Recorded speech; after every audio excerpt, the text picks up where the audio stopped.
Caballeros, bienvenido a este su espacio Periodismo y Sociedad, un espacio abierto, horizontal, que se transmite por el canal 19 Cinevisión en todos los cables en República Dominicana.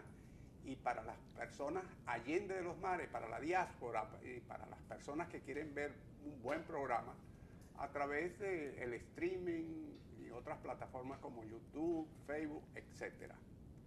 Este es un programa producido y liderado por Andrés Licho Matos, que hoy no nos acompaña, pero sí nos acompaña don Eli. Saludos, ¿cómo está usted? Bienvenido a este último día de agosto. Mire, me dice que usted se va a remangar la camisa, se va a poner un overol y va a sustituir un haitiano en una construcción. Eso podría ser un buen comienzo para los nacionalistas. ¿Qué usted cree? Bueno, hay un planteamiento que están haciendo en algunos medios de que la antigua orden, creo que se llama así. Sí, la antigua orden. En vez de hacer tantas marchas, debería hacer alguna propuesta. Incluso el comentarista dice que deberían sustituir ellos mismos a los haitianos en las constructoras, en las construcciones y en los campos, en los cultivos. Me parece que esto es una exageración, por supuesto, o es una manipulación o un manejo narrativo. Pero lo que sí es cierto es que en esa política, no solamente de la antigua orden, sino de muchos grupos políticos o muchas individualidades, de denunciar sin presentar alternativas, o lo que venimos hablando del pensamiento Alicia, que te dicen, ¿cómo va a resolver usted el problema de la migración? Planteando a rajatabla la ley de migración, colocando soldados en la frontera. Y todo eso se ha hecho y el problema de la migración no regularizada persiste. Entonces, esa exigencia que le hace ese periódico a la orden, ¿cómo es que se llama? Antigua orden. La antigua orden, me parece que es correcto desde el punto de vista de que cuando usted hace un planteamiento de ese tipo, cuando hace una crítica de ese tipo, tiene que hacer también los planteamientos correspondientes para ver cómo se resuelve. Dar aunque sean las ideas superficiales, no pensamiento Alicia, sino las ideas con cierta profundidad. No es que va a ser un programa de gobierno, pero profundizar un tanto en las soluciones que deben buscarse. No, así mismo aquí, la política tradicional dominicana se ha caracterizado por mucho bla, bla, bla, y cuando usted examina ese bla, bla, bla, no hay ninguna sustancia, no hay ninguna propuesta, y el mundo y el país necesita propuesta. Eso, aquí hay muchas personas que tienen un pensamiento muy luminoso en relación a la política, a la migración haitiana.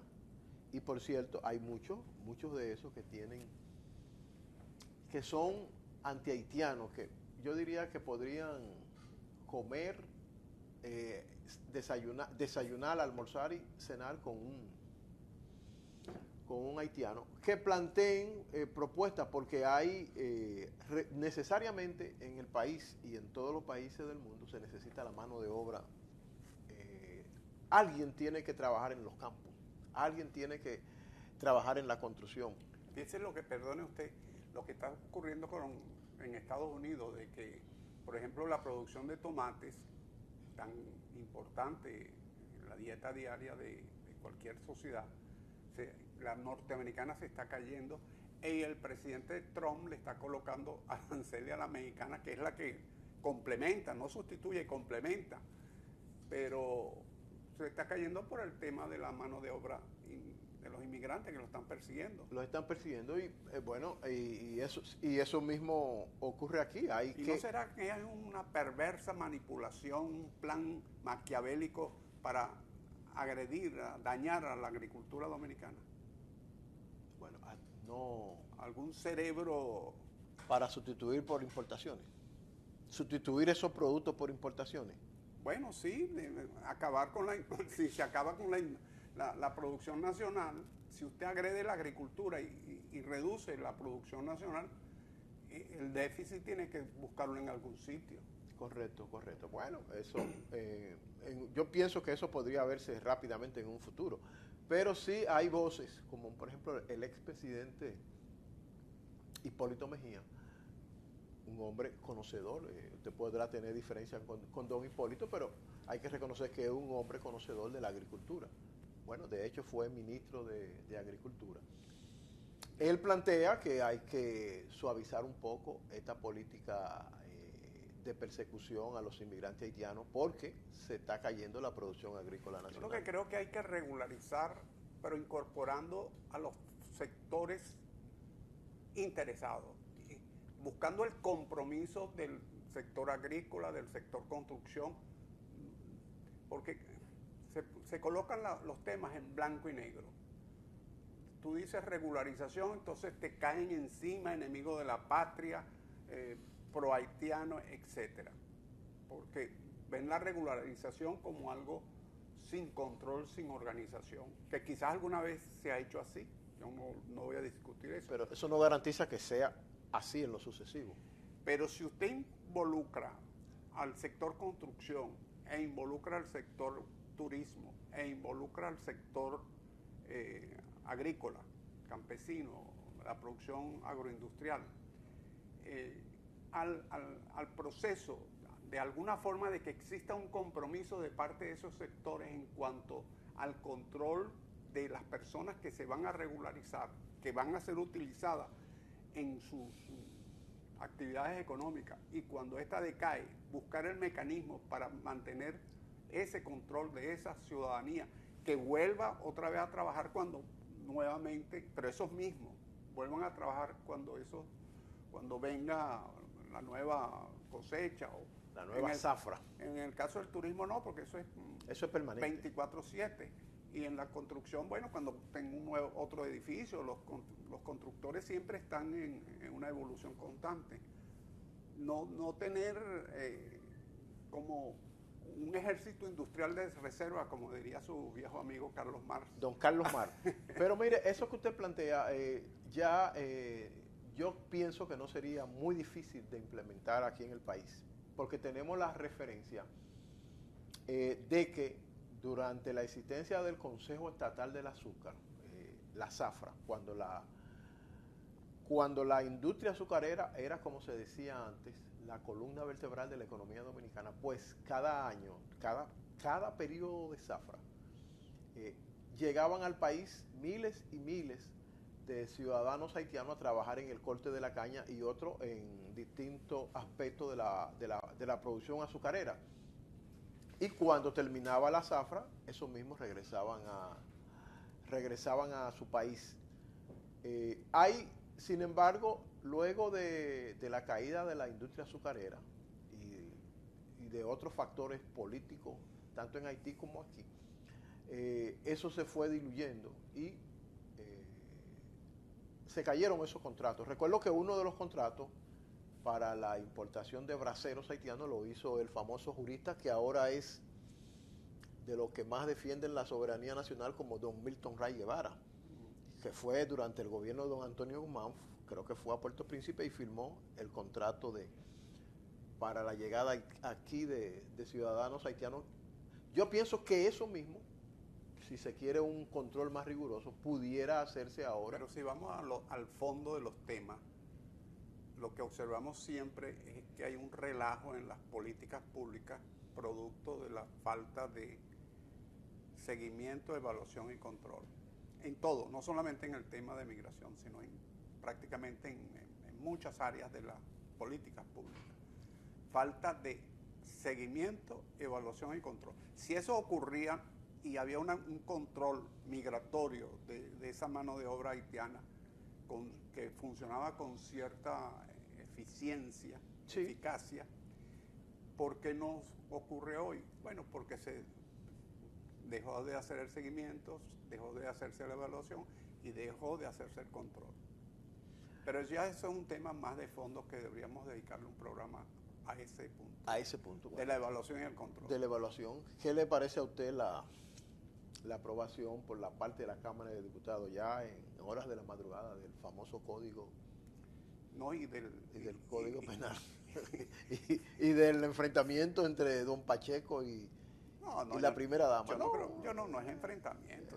Pacheco no es un hombre de eso. El presidente de la Cámara de Diputados tiene todo el derecho de manifestar su opinión y la manifestó, pues. Él lo que se está quejando es que no se lo hicieron no digamos en privado, pero sí dentro de su organización política, de su organización partidaria, esa solicitud o esa postura de la señora primera dama. Y de las hijas también. Y de las hijas. Entonces, es lo que se Pero esa crítica a Pacheco también toca al presidente, ¿no? ¿Verdad? No, recuerde que Pacheco es un rebelde con causa. Con causa. No con aquella película Rebelde sin causa. Él se rebeló en el año 2002, 2003 contra el presidente Mejía, que siempre le apoyaba la presidencia de la Cámara de Diputados a una diputada que era, creo que era la romana. Sí, de San Pedro de Macorís, Dalila Alburquerque. Dalila Alburquerque, que era del Partido Reformista, y él se alzó con... Yo recuerdo que aquella sesión fue muy publicitada. Pues. Terminó en mucho tiroteo, ¿no? Debajo de la mesa, hubo un apagón. Hubo sus percances allí. Y entonces eso... Pero la sangre llegó al río. No, nunca vio el Río Rojo. Nunca vio el Río Rojo. Pero eso sí te dice que el señor Pacheco es un hombre que tiene su perfil, su pensamiento, y en su momento dado, sin aspaviento, en aquel momento sí hizo aspaviento, pero en este momento sin aspaviento manifestó su posición. Y qué bueno que eso ocurra, porque eso alimenta Eso se va a ver bien cuando el presidente de Abinader sea presidente del PRM y él sea el secretario general del PRM. A ver, vamos a ver cómo se llevan ellos dos. Vamos a ver cómo. Pero es bueno que esta divergencia de opiniones ocurran y que se emitan, porque no podemos aspirar a una sociedad unilateral. Ojalá que sigan opinando. El viejo y noble Marcuse, ¿te acuerdas? La sociedad unidimensional. La sociedad, el hombre unidimensional. El hombre unidimensional. Sí, o sea, que opine todo el mundo sobre esto y que cada cual se forme su opinión en base a lo que oye de cada sector. Por los momentos nos vamos a ir a una pausa. Vamos a regresar con nuestras pinceladas, que tenemos un tema hoy diferente al que usualmente hemos traído, y esperemos que les guste, y luego venimos con nuestro invitado muy especial desde la noble ciudad de Moca. La sepulturera de Tirano, como dicen. Nada, no me siga diciendo más nada. Vámonos a nuestra pausa de rigor.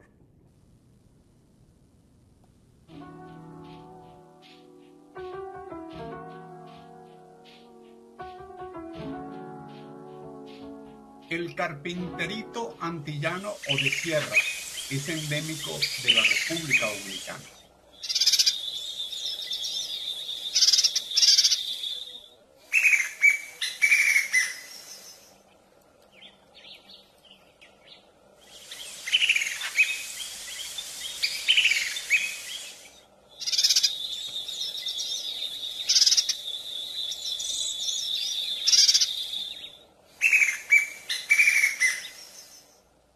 Saludos. El carpinterito antillano, cuyo nombre científico es Nosoctictes micromegas, mientras que Antillean piculet o carpintero antillano es el nombre común para la misma ave, aunque también denominado carpinterito de sierra y carpintero bolo. Recordemos que en República Dominicana la palabra bolo es referido a un ave, especialmente un gallo o una gallina, que no tiene cola, en nuestro caso, concerniente a nuestra ave. El carpinterito antillano de la sierra es una especie de ave de las llamadas piciforme, que corresponde a aves como los tucanes y son de la familia Picidae, que incluyen 218 especies, conocidas popularmente como pájaros carpinteros, carpinteritos, picapalos, pitos, picos, picamaderos, picatroncos, picapinos, chupasabias y torcecuellos. Nuestra variedad es endémica de la isla La Española, aunque hoy se encuentra principalmente en la parte dominicana de esta. Es la única especie del género Nesotictes, que se caracteriza por ser un ave pequeña y rechoncha, y a diferencia de otros pájaros carpinteros, no golpea la madera con su pico para marcar territorio o construir nidos. Como señalan los conocedores del tema, el Nesotictes es un género monotípico, lo que significa que solo tiene una especie, el carpinterito antillano, pero destacando que la especie procede evolutivamente de una rama distinta a los demás carpinteritos, por lo que se emplaza en su propia subfamilia, la conocida como Nexotictinae. Como dato de interés histórico, se ha encontrado en República Dominicana una pluma fosilizada en ámbar que se atribuye a su género, lo que indica que los ancestros de la especie se aislaron en nuestra Quisqueya al menos hace 25 millones de años. El carpinterito antillano es un ave pequeña, aunque doble en tamaño a otros carpinteritos. La especie mide unos 14 a 16 centímetros y pesa alrededor de 30 gramos. El macho tiene el pileo, o sea, la parte superior del ave, que comienza en la cabeza y se prolonga hasta la nuca, de color amarillo con una mancha roja en el centro. El plumaje de la espalda, parte posterior del cuello y alas es verde oliváceo, mientras que sus partes inferiores son blanquecinas con mutas pardo-verdosas. La hembra tiene un aspecto similar al macho, excepto en que carece de la mancha roja en la parte superior de la cabeza. Los púberes o juveniles son similares, aunque tienen un plumaje de tonos más apagados que los adultos. A diferencia de los verdaderos carpinteros, no tamborilean en los árboles para marcar la posesión de su territorio. En su lugar emiten una llamada rápida y de altas del tipo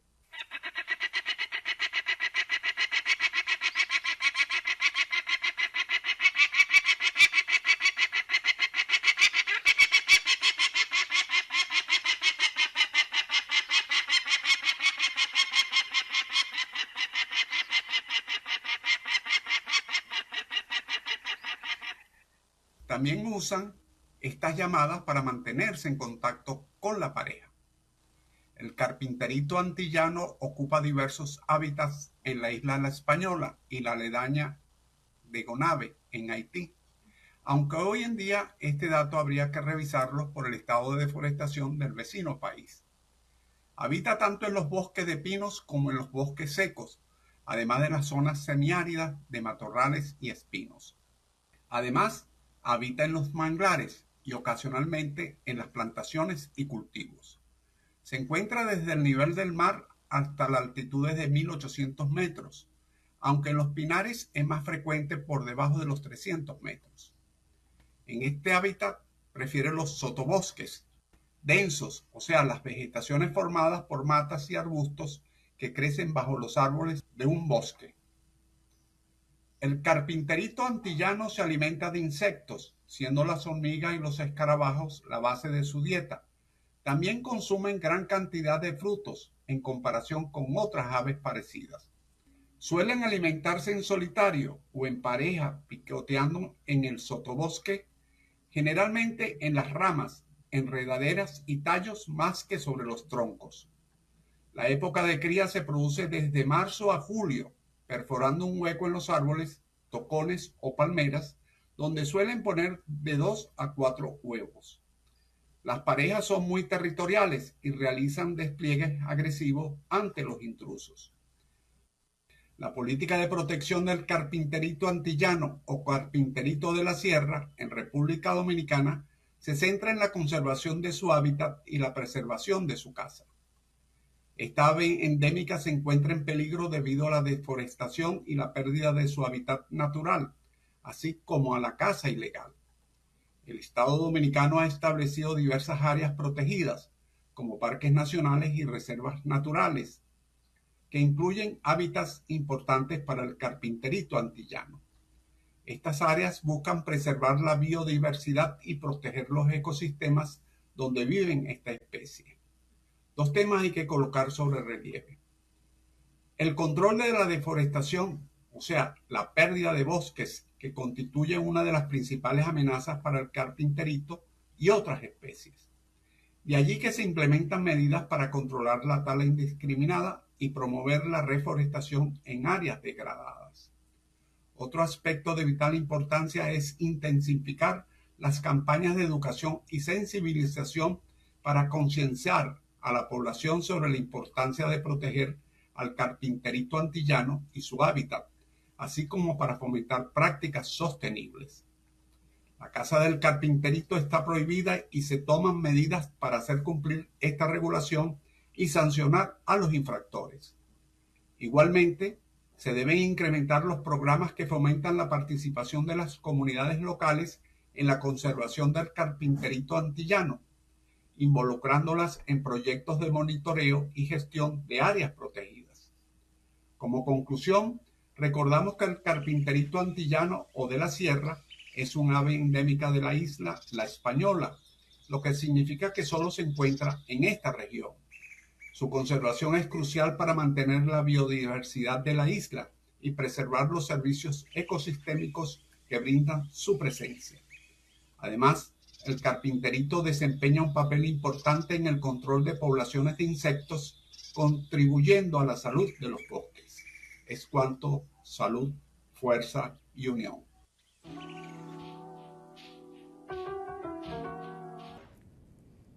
Bueno, amigos, estamos tratando de hacer la conexión con la ciudad de Moca. Tenemos algunos problemas técnicos. Tenemos una entrevista muy interesante porque en Moca hay una institución que no es religiosa, que no es militar, que no es gubernamental. Tiene 150 años de actividad sin cerrar las puertas nunca, sin prácticamente tomar vacaciones. Y el que preside dicha institución, que el 18 de julio cumplió 150 años, que es la respetable logia Perseverancia número 13 de la masonería dominicana, estamos tratando de hacer el contacto vía internet, pero a veces la tecnología nos juega estas pasadas. Vamos a ver si logramos hacer ese contacto, pero por los momentos vamos a conversar con don Eli, particularmente la denuncia o el anuncio o la solicitud que hizo la señora ministra de Seguridad de Interior y Policía, Farideh Raful, sobre buscar más allá de las personas que han adelantado supuesta difamación contra ella. Ella piensa de que hay gente detrás que está manipulando, que está orquestando este tipo de acciones, que no son estas personas los que están en los tribunales, los cerebros de eso, los autores intelectuales, son los actores físicos, pero no los autores intelectuales. Y da la impresión de que hay como una especie de mafia o cerebro oculto o organización soterrada que busca desprestigiar a algunos funcionarios públicos. ¿Qué piensa usted? Bueno, es muy acertada la petición de la señora Farideh, porque ella piensa, y tiene toda su libertad para ello, que detrás alguien mueve los hilos para que estas personas que están acusadas de difamación e injuria comiencen a disparar en contra de ella. Ella tiene toda la razón, ella es una dirigente política con muchas aspiraciones. Usted sabe que todo el político aspira. Todo el que se mete a monaguillo aspira a ser papa. Aspira a ser papa. Al menos cardenal. Al menos cardenal. Y parece que dentro de su lógica quieren cortarle las alas temprano. Ella lo ve así, entienden que... ¿No será un ataque por malpuesto al gobierno? Porque la atacan a ella, pero también claro, hay unos ataques contra ella que son muy personales. Son muy personales y evidentemente que que buscan, según ella, o la interpretación que uno hace de su palabra, quieren sacarla del juego político. Y parece, y si es así, me parece que hay cierta lógica. En el país hemos tenido políticos que han sido afectados por distintas campañas y lo han sacado de juego. Vamos a ver cómo la justicia cómo va a concluir este caso en la justicia. ¿Cómo pueden averiguar la justicia el cerebro, los autores intelectuales, a no ser que confiesen los indiciados? Bueno, ellos pueden hacer una investigación. Ellos están interrogando a los acusados. Los acusados pueden negarlo, pero le pueden dar algún tipo de pista sobre esto. O hacer como hacen en los programas de televisión que revisan los movimientos financieros y de dónde te salieron estos pesos. Correcto. Sí, hay muchos mecanismos para determinar eso. Y en manos de la justicia está eso. Lo cierto es que hay, no de ahora, de hace muchos años, no solamente en República Dominicana, sino en todos nuestros lares, en todos estos países al sur del Río Grande, inclusive en los Estados Unidos también. Y en Francia ahora hay una acusación, una campaña en contra de la primera dama, la esposa de Macron, que dice que nació hombre y se convirtió en mujer. No sé cómo es eso, pero... Bueno, eso es... Al pobre Macron lo tiene frito con y llama con mucho pareja. la atención que una señora, una youtuber de los Estados Unidos sea la que ha agarrado el tema, porque el tema es viejo, pero ella lo ha agarrado nuevamente. Y algunos piensan que eso forma parte del arsenal del presidente de los Estados Unidos para comenzar a ablandar. Yo lo que creo es que hay esos grupos que abusan de la falta de pensamiento crítico y abusan de la falta de escolaridad de buena parte de la población, que ve lo que están enfrente, pero no profundiza, no ve un poquito más allá de la curva y los manipulan. Y todo esto son manipulaciones finalmente. Y sobre todo a medida que se vaya acercando el año electoral, todas estas cosas se van a ir reproduciendo. Hay laboratorios de guerra sucia, hay laboratorios de guerra negativa que son distintas una de la otra. Sí. Los ataques a la ministra Farideh Raful son buena parte guerra sucia. Hay otros de guerra negativa, por ejemplo, cuando toda esa campaña que le hicieron con respecto a las bocinas, a la confiscación de bocinas, que cierto es que muchos policías, muchos funcionarios cometieron abuso con eso. Eso no es descartable. Pero la política como tal, de combatir los ruidos molestos, esa política no es criticable ni siquiera. Puede ser que existan algunos funcionarios que cometieron abuso, eso es otra cosa. Pero eso son campañas negativas. Estos laboratorios de guerra política, de guerra psicológica, que eso viene, el tema de la guerra psicológica viene eso es histórico. Eso es histórico, sí. Eso es histórico. Eso viene de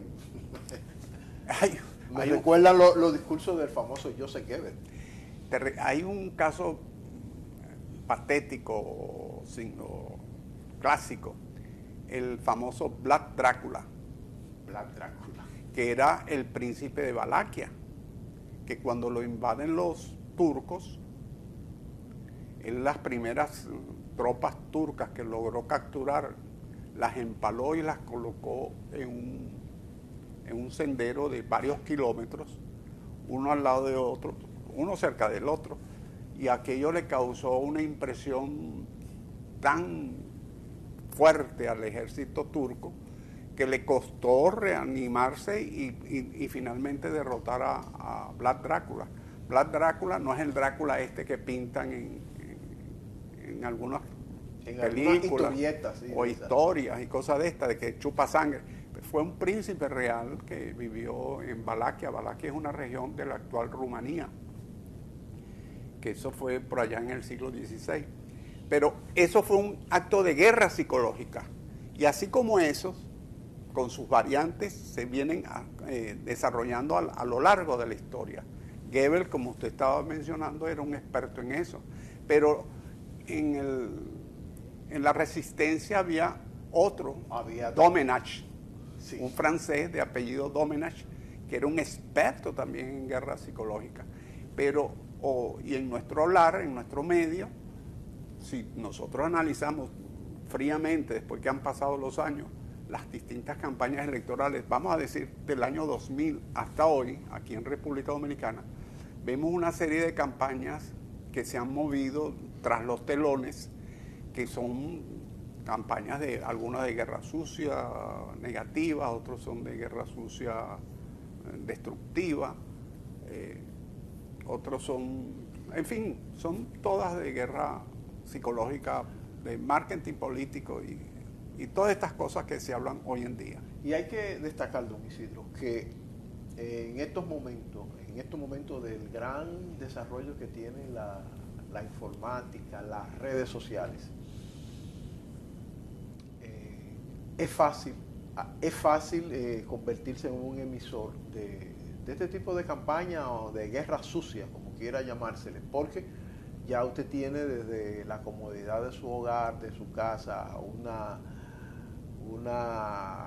terminal, una computadora, un teléfono con internet, y de ahí usted puede difundir cualquier cosa a través de las redes sociales, que por cierto, aparentemente hay por lo menos la intención de comenzar a regular las redes sociales a través de un proyecto de ley que parece que se ha convertido en natimuerto por la crítica que ha recibido, para modificar la ley 6132.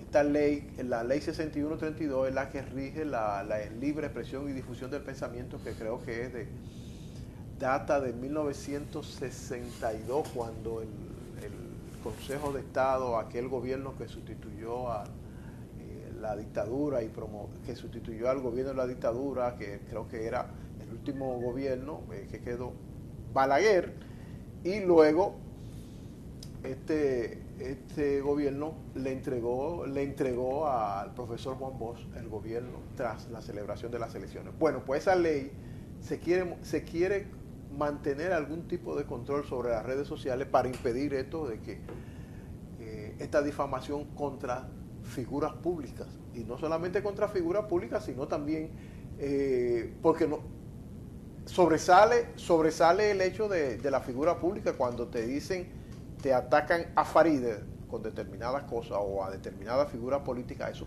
trasciende los medios, pero a un ciudadano común y corriente que lo agarren y lo difamen por las redes, eso pasa desapercibido, pero le pega a la familia del injuriado y del injuriado, y ojalá que la justicia pueda también ocuparse de este tipo de cosas que ellos lo ven como nimia pequeña. El ciudadano Guido Gómez Mazara también se acaba de querellar contra otro ciudadano, Aquiles Jiménez. Sí, Aquiles Jiménez, también por difamación. Ya no es la primera vez que lo hace Guido. Una vez, yo recuerdo hace algunos años, se querelló contra unos comunicadores de un programa de televisión. Recuerdo que ganó por lo menos, al menos en la primera instancia, ganó la pelea le pidió $1 millón. Sí, y ellos habían apelado, etcétera. Y bueno, yo no sé finalmente en qué terminó aquello, pero lo cierto es que eso es así. Vamos en ese tenor.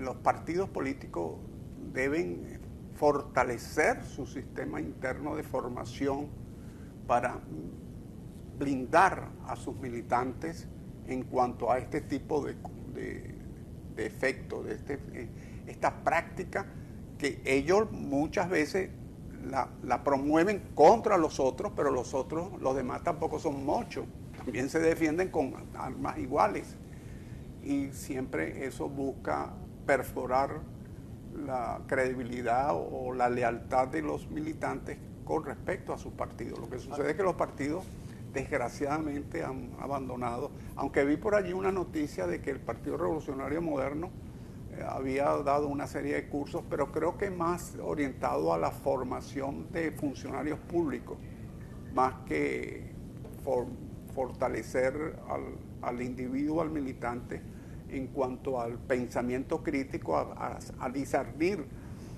cuando recibe una noticia, discernir, analizarla con detenimiento. Mire, yéndonos un poco a la política en los Estados Unidos, pero en los Estados Unidos se usa mucho esto de campaña sucia, campaña negativa. Hubo una campaña, creo que fue la de Ronald Reagan. Ronald Reagan. Sí, que sacó unos volantes donde colocaba a una señora que salía del welfare de cobrar los bonos y se montaba en un Cadillac y tiraba el dinero así. Claro, ¿eso qué? ¿Campaña sucia o campaña negativa? Eso es un subliminal porque la mujer no es que era una mujer cualquiera, era una afrodescendiente. Ah. No lo pintaba solamente al que usa indebidamente los servicios públicos del Estado, en este caso del welfare, de los sistemas de seguridad social, sino que también atacaba a un sector de la población que básicamente no es proclive a los republicanos, y sí, con eso es lo que llaman, eso tiene un nombre en ciencias políticas, un mensaje, bueno, es un mensaje subliminal hacia los sectores blancos protestantes, que es el núcleo duro de la población norteamericana, para mineralizarlo en torno a la campaña a favor de Ronald Reagan. Y lo logró. Y yo pongo el ejemplo de los Estados Unidos porque es el ejemplo de que tenemos de la democracia. En cada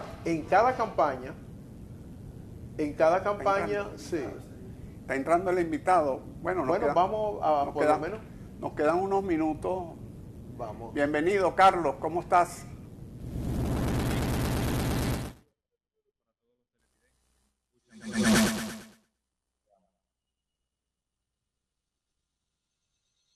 Bueno, estamos haciendo, con todas estas dificultades,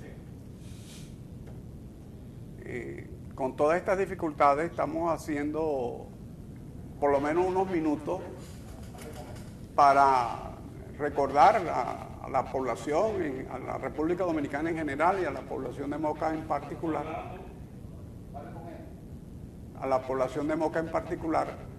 el 150 aniversario de la respetable logia, augustísima logia, Perseverancia número 13 de Moca, que tiene 150 años de actividad. Háblanos algo de eso, Carlos, por favor. Tú como venerable maestro, presidente de la logia.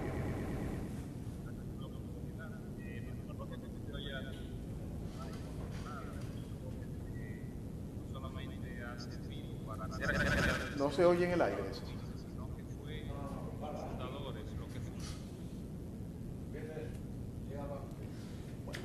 Seguimos con los problemas técnicos con Carlos. Vamos a ver si lo logramos hacer en una próxima oportunidad.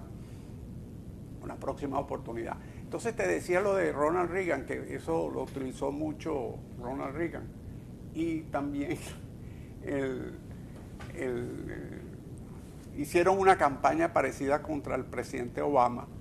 Y también los demócratas hicieron contra los republicanos. Sí, en Estados Unidos se usa mucho eso. Yo recuerdo que el actual presidente Donald Trump, cuando Barack Obama era presidente, se apareció con un acta de nacimiento diciendo que Barack Obama había nacido en Zaire, en África. No, ellos son originarios de Liberia, creo. Entonces, y siempre en la campaña de los Estados Unidos siempre salen a reducir aspectos sexuales.